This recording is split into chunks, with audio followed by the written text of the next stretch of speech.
Hello guys, আসসালামু আলাইকুম। Welcome to basic English grammar. Basic English grammar একটি নতুন পর্ব নিয়ে হাজির হলাম। আমরা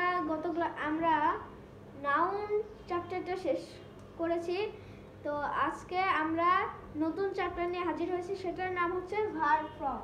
ভার্ব ফর্ম কাকে বলে? সেন্টেন্সে ব্যবহৃত ভার্বকে ভার্ব বলে। এখানে ভার্ব কে বলতে ভার্বের বিভিন্ন রূপকে ভার্ব ফর্ম বলে। ভার্ব ফর্ম বলতে ক্রিয়ার রূপ। তাহলে এখানে দেখো ভার্ব ফর্ম কত প্রকার। ভার্ব ফর্ম 4 প্রকার, যথা base word, present form, past participle form.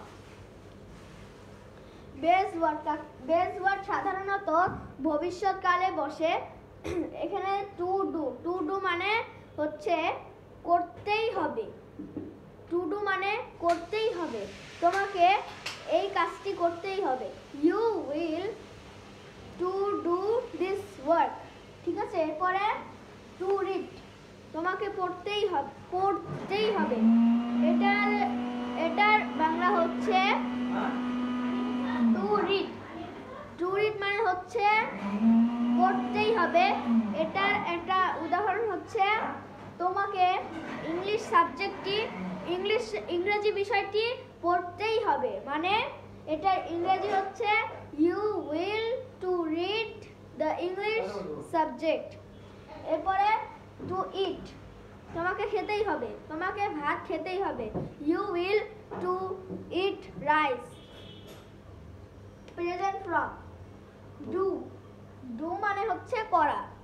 Do এর ব্যবহার তো আমরা প্রেজেন্ট ফর্মের সাধারণ তো আমরা পারবোই, যেমন আই ডু দিয়ে বলছি না, আই রিড ইংলিশ বুক, অথবা আই রিড এ জোকস বুক। ইট,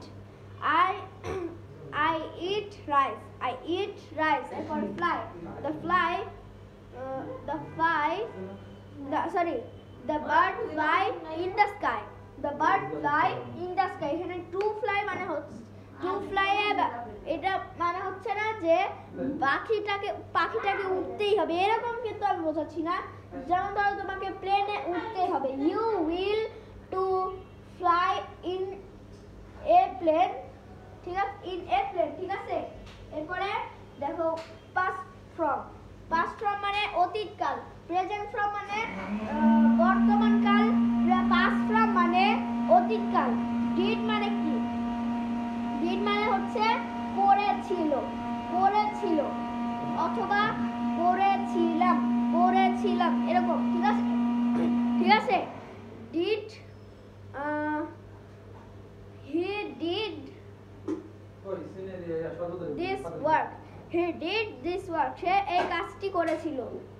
এরপরে রিড, এখানে কিন্তু এটার উচ্চারণ রিড হচ্ছে না। প্রেজেন্ট ফর্মে হয়েছিল রিড, এখানে হবে red.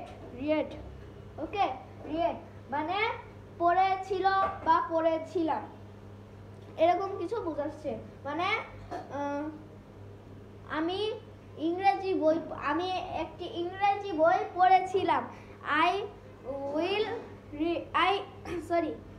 I read a English book।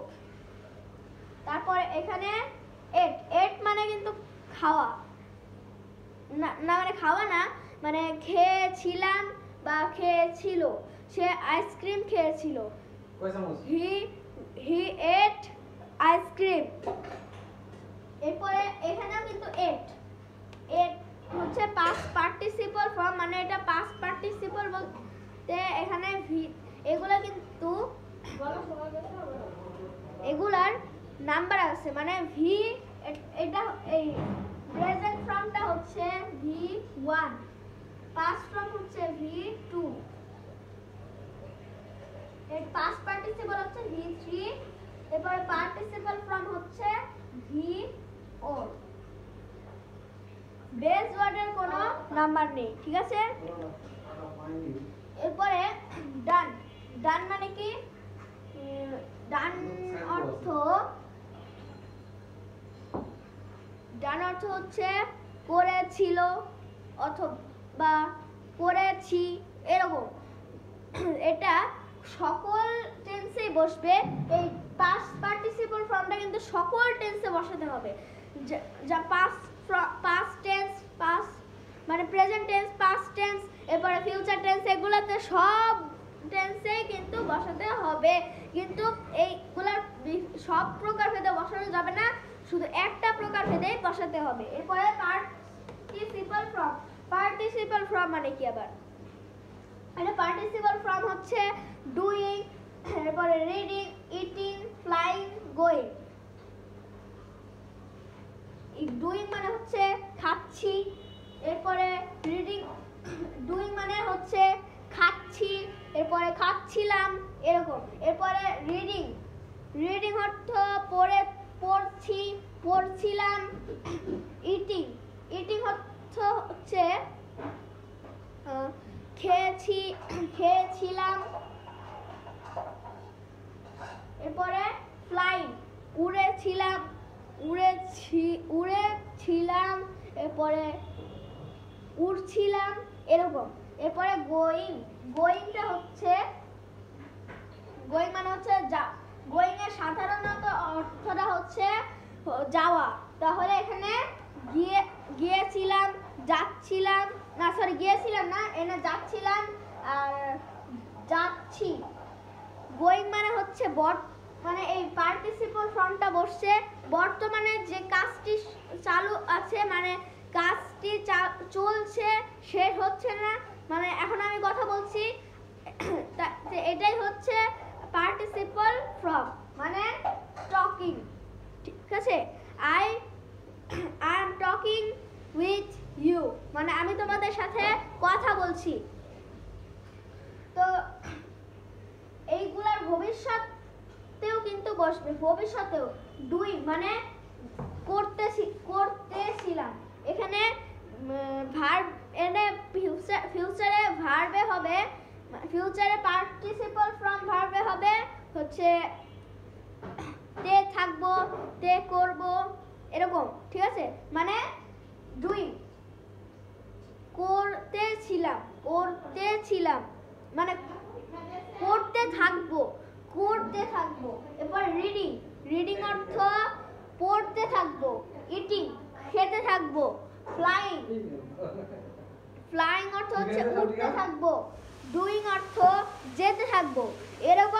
এরকমটাই হচ্ছে আমাদের ভার্ব। ভার্বের আরো অনেক রূপ আছে, এই রূপগুলোকে এখনো ঠিকভাবে জানা যায়নি। তো গাইস, আজকের মতো আমাদের ক্লাসটি এই পর্যন্তই। সবাইকে আসসালামু আলাইকুম ওয়া রাহমাতুল্লাহি ওয়া বারাকাতুহু।